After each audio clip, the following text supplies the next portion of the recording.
Este grupo de conspiradores es muy importante porque son los que van a actuar en 1820 cuando se restablece la Constitución de Cádiz.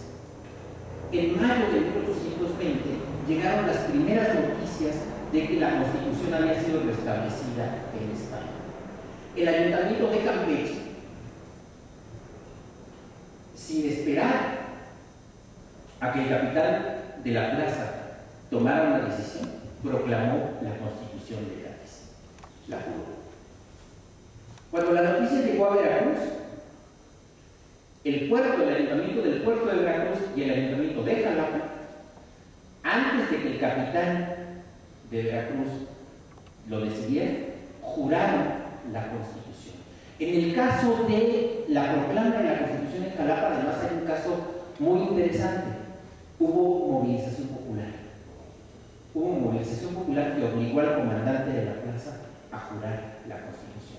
Y eso mismo sucedió a finales de mayo en la Ciudad de México. El 31 de mayo de 1820, Juan Ruiz de Apodaca, virrey de Nueva España, recibe los pliegos de la Constitución y decide no promulgarla hasta que no hubiera noticias ciertas de que la Constitución se iba a quedar de manera permanente en España. No puede hacerlo.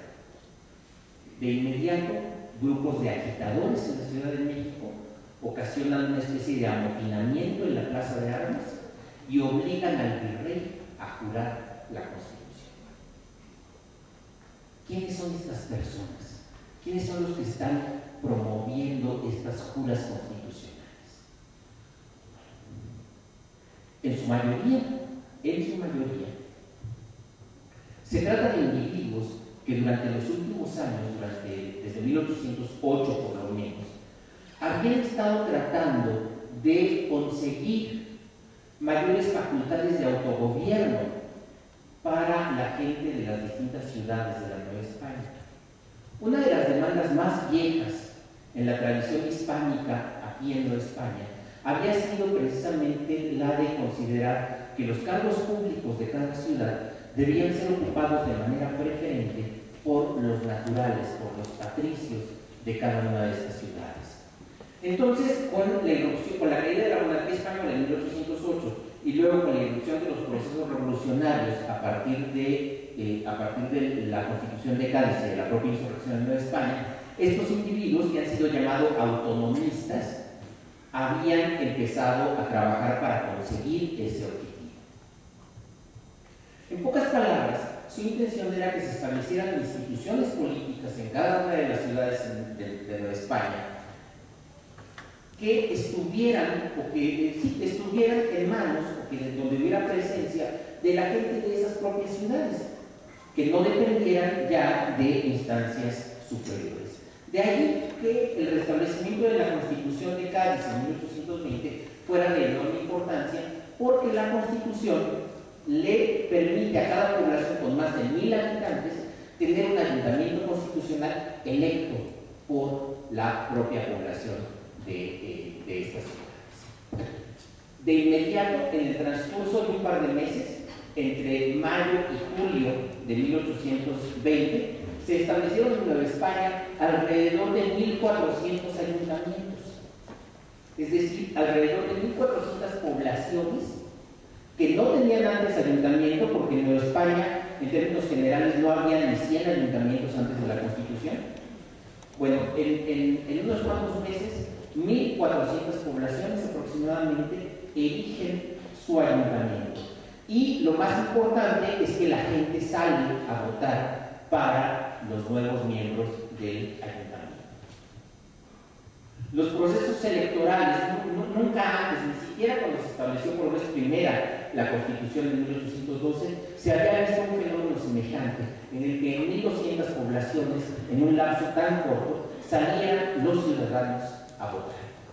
Y es una movilización ciudadana sin precedentes también, porque la Constitución de Cádiz no exige requisitos censitarios ni de propiedad para poder votar.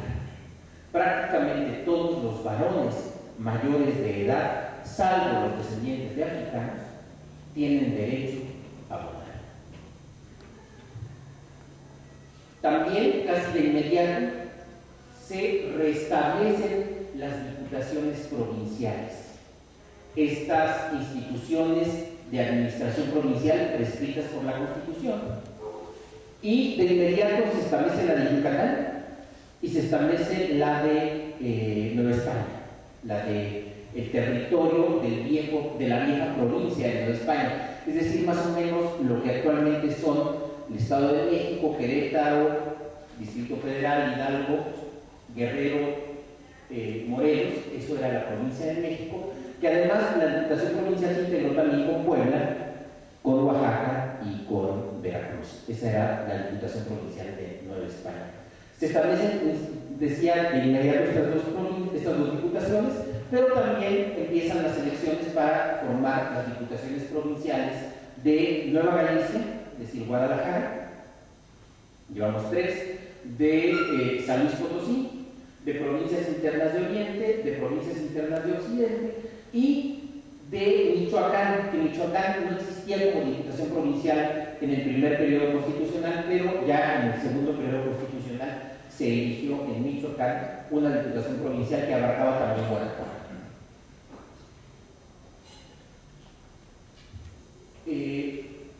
Tenemos entonces una enorme movilización ciudadana para renovar ayuntamientos, para elegir diputaciones y para elegir diputados a las Cortes a España, a las Cortes nacionales.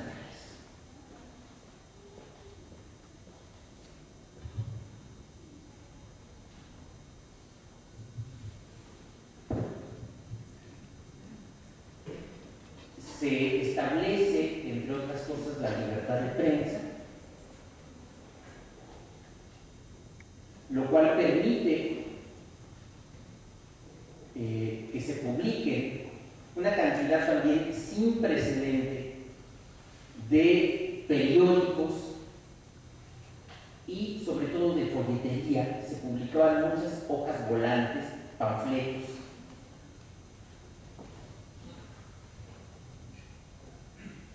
que además tienen una característica que no tuvo la libertad de prensa en el primer periodo de aplicación de la Constitución.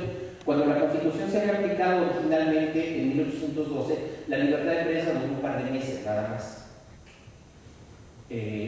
Ahora no, ahora se aplica en toda Nueva España y va a tener una duración más larga. Pero no solo eso, sino que en 1820 la libertad de prensa permite la expresión de opiniones de todo tipo. Sorprende mucho ver cómo se publican incluso folletos o panfletos y periódicos que se oponen a la libertad de prensa. O sea, es muy paradójico que aprovechando la libertad de prensa se puedan publicar incluso opiniones contrarias a la libertad de prensa. Eso fue muy frecuente. La libertad de prensa dada por la Constitución de Cádiz originó un número sin precedentes de publicaciones que abarcaban prácticamente todo el espectro político. Esto es muy importante porque cuando venga la consumación de la independencia, cuando venga el plan de Iguala y la campaña de Iturbide, pues no estamos en un ambiente tranquilo, por llamarlo de alguna manera. Estamos en un ambiente ya muy movido por la expresión de todas estas posiciones políticas a través de la